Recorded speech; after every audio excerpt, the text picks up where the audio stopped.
আমরা লালাকাল থেকে ফেরত যাচ্ছি। আমরা আবার জাফলংয়ের উদ্দেশ্যে যাব। আমরা এখন দেখতেছি, সুমন এটা কি তোমার নিজের বোট? এদিকে দেখাও, এদিকে এদিকে দেখাও, এদিকে দেখো। ভাইরাল হইতে চায় না খুব।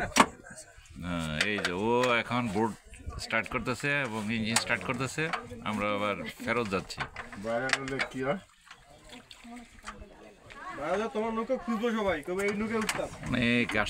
অনেকে আসতেছে এবং ভিতরে গেল পাহাড়ে উঠতেছে। এই যে অনেকে আসতেছে এবং দেখেন আশেপাশে কোনো ঝর্ণা নাই না? হ্যাঁ, এটা সবাই এই বোট চালায় এবং প্রত্যেকবার আসা অল্প সময় 10 মিনিট লাগে। এই আসা যাওয়াতে তারা 800 টাকা কন্ট্রাক্ট।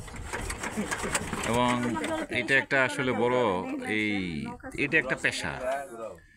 তা আশা করি আমরা এর মধ্য দিয়েও মানুষ বেঁচে থাকার অবলম্বন। অনেক লোক আসতেছে এখানে, অধিকাংশই আছে সিলেটের বাইরে থেকে, নন সিলেটি। এবং আমরা ভাষায় বুঝতে পারি কেউ ঢাকা, কেউ দেশের প্রত্যন্ত অঞ্চল থেকে তারা আসছে। যাই হোক, ওই যেখানে আমরা দেখতেছি যে একজন আছে যে তারা ভিন্ন ভিন্ন জিনিস, কাপড় চোপড়, ইন্ডিয়ার অনেক সাবান, কসমেটিক্স বিক্রি করছে। এটাও একটা পেশা। তো আবার ওই যে দেখেন নিচে তারা ফুচকা, তারপরে এই তারা